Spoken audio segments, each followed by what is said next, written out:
cream.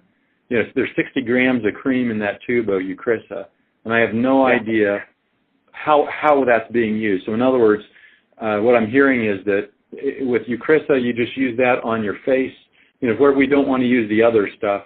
And so the type of use of it's not like as if you give them a tablet. You're giving them a tube, and the instructions may be totally different than what you would think they would be giving. I'm just trying to get a sense of, if you've got a tube of product, how do I determine how much use there is? I understand there's a big compliance issue with topicals.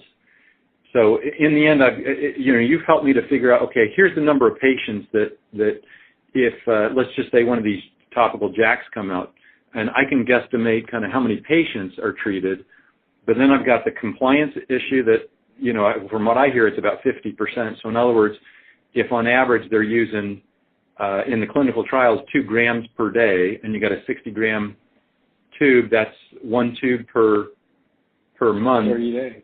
Yeah. But I'm seeing analysts say that Eucrisa's estimation is 2 tubes per year. So in other words, they may not be using 2 grams per day, number one. Number two, their compliance is low.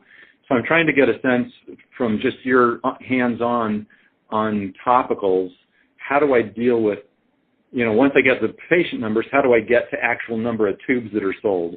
Does that make sense? So there's a couple, so for your clinical trial, you will measure the empty tubes. That's how you measure. That's how you'll quantify how much product that the patients are using. So you'll have to insist that they bring in their empty tubes. And then the second thing you're going to do is you're going to teach them fingertip unit. So one fingertip unit is the line from your first digit to the tip of your finger, and that's roughly, I think it's half a gram of product. And then that half a gram of product should cover 2 palm sizes without your fingers, just the palm of areas on your skin. So you'll need to have, one fingertip unit for each arm, or, et cetera, et cetera. Depends on who you're applying it on. And that works well because your hand size and your body size stay in proportion, right? So if you're shorter, it'll be a small, that proportion works out.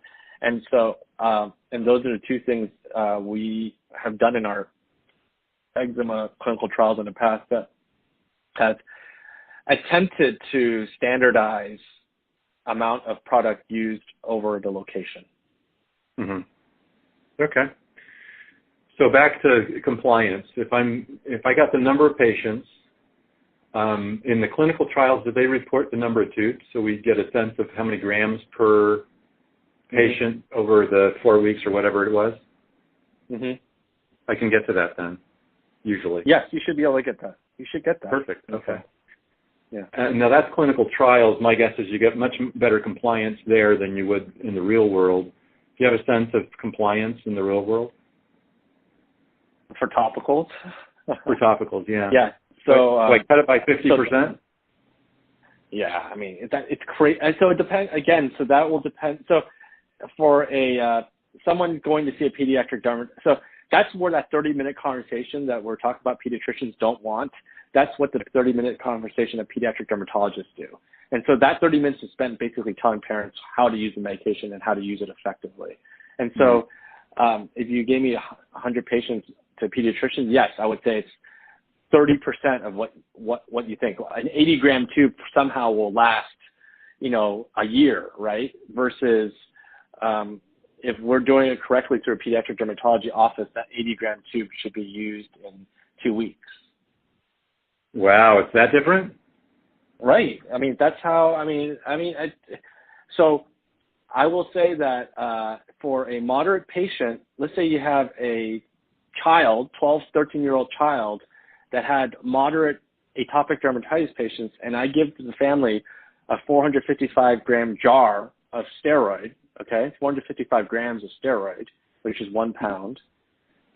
I would expect them to finish that 1 pound jar in a month. And typically, what do you see?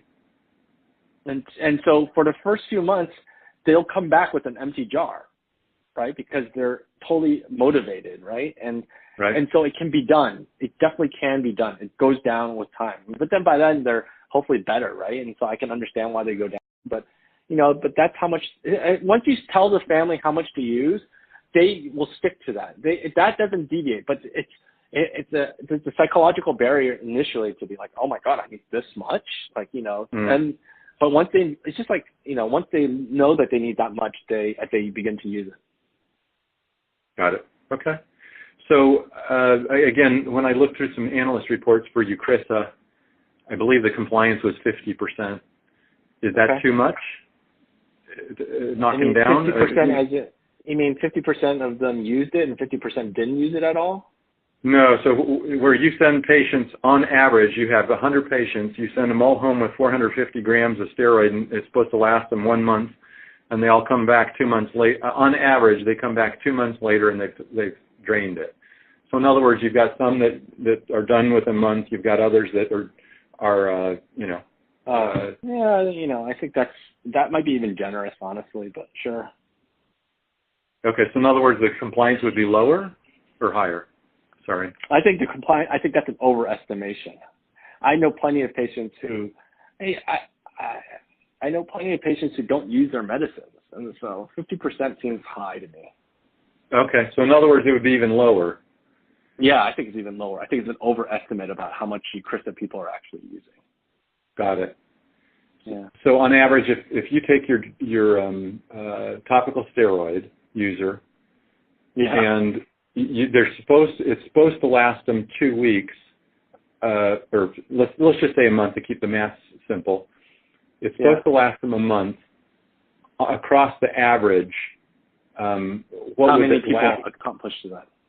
Yeah, well, not how many people accomplish it. When you do the averages, if you got somebody that takes them 6 months to use it, obviously that brings it down. Where on average, how long would it take them to go through that month of therapy? If it's less than 50%, then it would be on average it would be more than 2 months, right? So it depends on. So some patients we don't give every single patient a 1 pound jar, right? It's only the real moderate patients that are, the patients that have enough disease that require such a large surface area. So it's not as simple as that question. It's not that I expect every single patient to take 450 grams of steroids per month, but I understand. For the patients that we do want them to take 450 grams of steroids, the percentage of patients, I don't think they use 450. I think at best they use 250 a month or 200 a month, 225. Let's say they use 50%. They could probably use 50% of the jar in a month. Yeah, so 50%. I would go 50% is probably the average. I would go with that. And then also the other consideration is that the patients here are more moderate. They've been through all the topical steroids, at least the way that you describe it. They've been through all this process, and so they're the ones. They're a biased population because they've been through the topical steroids. Based upon your comments, they may have to go through the TCIs, and so therefore, by the time they get to these new therapies, it's a unique population. Would that increase the compliance or decrease it from the averages that we're talking about? I think it theoretically should increase the compliance because it's a new drug. It's something that they haven't tried before.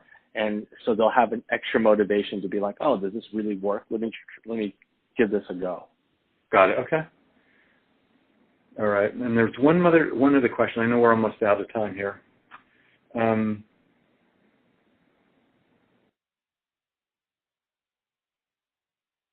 it was in my mind.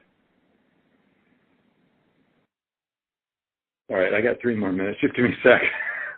Sure, no, take your time. Yeah, and the other two, if you have any questions, go ahead and jump in.